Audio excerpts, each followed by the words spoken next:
Avokat, edhe një çështje të fundit kam për diskutuar, ajo që ne kemi folur edhe herë tjetër, shpërcimi në jug, por këtë radhë duket se shpërtheu edhe në një mënyrë tjetër edhe në Tepelen. Kishim tërmet. Ajo është partia Bordello, sa e tha vetë Edi Rama para 2 ditësh, 3 ditësh. Ajo është parti Bordello. Dhe ata njerëz, ajo partia ata njerëz kanë në krye.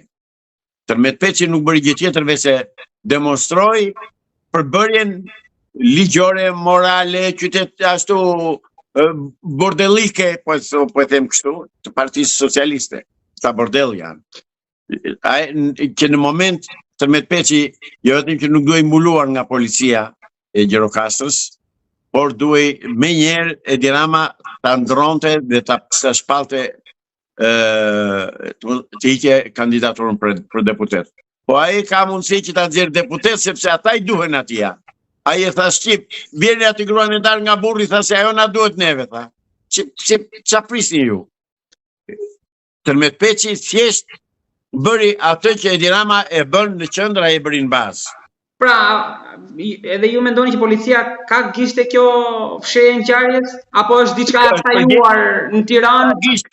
Jo, ka gisht policia, ka fshehur, shkon në Këlqyrën në Tërmet. Ju keni shumë kontakte andej edhe komunikim. Ja, po të them, familjarët e bashkëshortit të asaj Ndrikullës vajtën në polici, bën denoncim dhe nuk u pranuar. Ka 3 ditë që bëhet fshehur aty. Pra, këtu nuk kemi të bëjmë me diçka për t'i prishur imazhin të Tërmetit. Jo, mor zotri, jo, për ta mbuluar pislokun dhe llumin që quhet Tërmet Peçi, për t'i vënë kapak. Deri tani s'kemi pas asnjë reagim as nga Tërmeti për këto lajme që kanë qarkulluar. Ka thot Tërmeti, janë familjarët e atij djalit që vajtën e rran ditën e njëjtë e ngordhën në dru, në shtëpitë të tija, 2 xhipa të zi.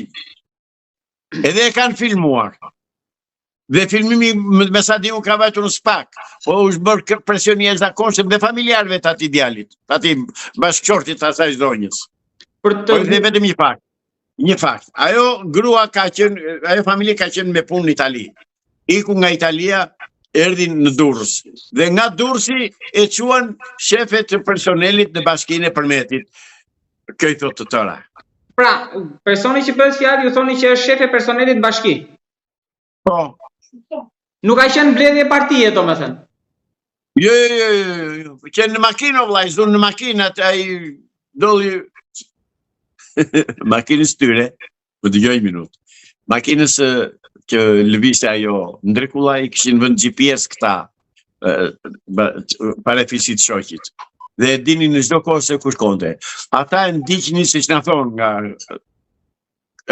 nga Këlqyra dhe nga Memaliej, atë dhe Tepelena, atë e ndiqnin sepse ajo dyshohej se shkonte me një nga prokurorët e Gjirokastrës. Në fakt, ata ndiqnin për prokurorin edhe zonë peshk më të madh akoma, zonë Tërmet Peçit.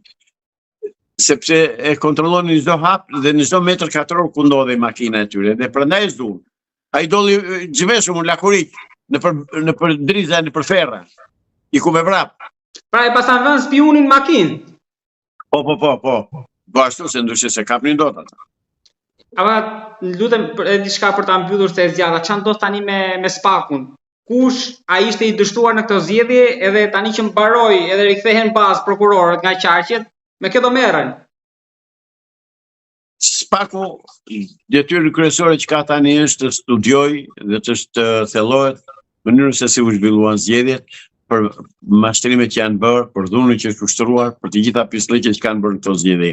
Se pislliqet që ka bërë pushteti aktual janë shumë të mëdha dhe shumë të rënda. Avokat, faleminderit shumë për bisedën. Të jam mirënjohës për gjuhën e drejtë për drejtë dhe pa doreza. Faleminderit dhe unë ju.